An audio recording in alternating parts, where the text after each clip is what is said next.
क्या इस ट्रेन को रुकने से मुसाफिरों के परेशान होने से कम हो जाएगी महंगाई? क्या सड़क जाम करने से, लोगों के काम पर नहीं पहुंचने से कम हो जाएगी महंगाई? क्या ये ट्रेन जलकर खाक हो जाती तो कम हो जाती महंगाई?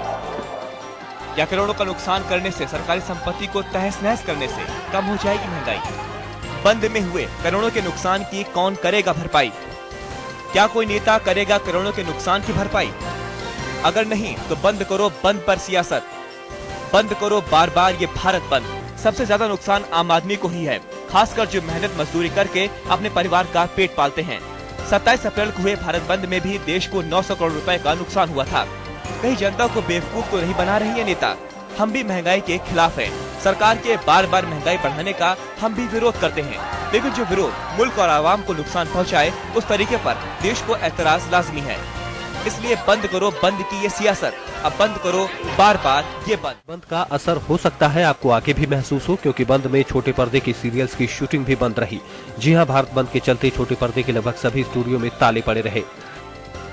फिलहाल यहाँ पर इन दिनों किचन चैंपियन, जो कि कलर्स का एक कुकिंग रियलिटी शो है, उसकी शूटिंग चल रही है। लेकिन आप देख सकते हैं यहाँ पर आज ताला लगा हुआ है। जी हाँ, यहाँ पर जो सितारों का जमघट दिखता था, जो कंटेस्टेंट्स होते थे, जो टीवी की सास बहुएं आती थी, आज यहाँ पर कोई भी नहीं है, ना ही प्रोडक्शन का कोई भी एक बंदा है।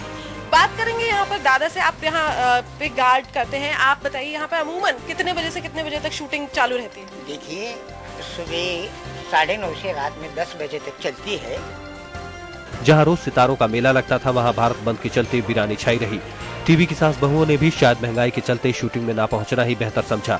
6 साल पहले गुजरात में पुलिस मुठभेड़ में मारी गई इशरत जहां लश्कर की फिदायत थी। NIA यानी राष्ट्रीय जांच एजेंसी ने खुलासा किया है कि लश्कर तैयबा के आतंकवादी डेविड हेडली ने पूछताछ में जानकारी दी है। खुलासा हुआ कि इशरत जहां लश्कर तैयबा के महिला आत्मघाती दस्ते में शामिल थी। उसे लश्कर की ट्रेनिंग भी दी गई थी। न सिर्फ इशरत को, बल्कि उसके साथ 4 दूसरी लड़कियों को भी लश्कर ने ट्रेनिंग देकर तैयार किया था। ये भी खुलासा हुआ है कि इशरत को लश्कर के तख्त कमांडर जावेद की सुरक्षा में लगाया गया था। हेडली खुद इशरत और इस टीम के दूसरे लोगों के संपर्क में था। वो भी इन लोगों को आतंकी मिशन पर भी भेजा करता था। 15 जून 2004 को अहमदाबाद में जावेद के साथ इशरत जहां और 2 दूसरे लोग मारे गए थे। हाईकोर्ट के निर्देश पर गुजरात हाईकोर्ट में दोबारा इस मामले की जांच चल रही है।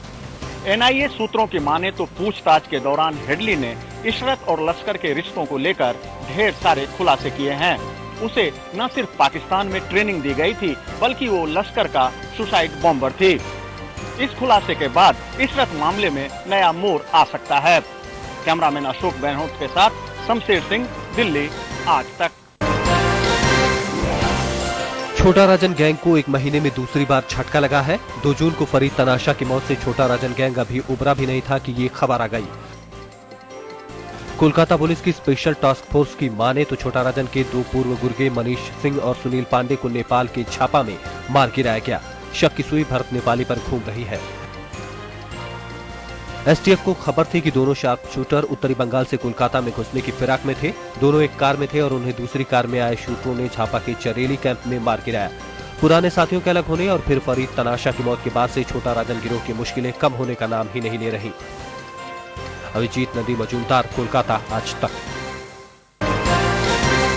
पूर्व केंद्रीय मंत्री जॉर्ज फर्नांडिस कहाँ रहेंगे, इसका फैसला तो नहीं हुआ है, लेकिन इस केस में पहली बाजी जॉर्ज की पत्नी लैला कबीर ने मारी है। जी हां, दिल्ली हाईकोर्ट ने पत्नी लैला कबीर को जॉर्ज को अपने साथ रखने की इजाजत दे दी है। कोर्ट ने कहा है कि जो अरेंजमेंट है, जो इसके अंदर लैला ने उनको परमिट किया है, भाइयों को वो आ सकते हैं, वो कंटिन्यू करेगा, उसमें कोई वेरिएशन नहीं है और मिस्टर फर्नांडिस को शिफ्ट नहीं किया जाएगा। इससे पहले जॉर्ज फर्नांडिस के भाइयों और समता पार्टी के नेता जया जेटली ने अदालत से जॉर्ज को सरकारी आवास में रहने के लिए याचिका दी थी। कोर्ट ने उनकी याचिका पर सुनवाई तो शुरू कर दी है, लेकिन जॉर्ज को अभी उनकी पत्नी के साथ ही रहने के लिए कहा है।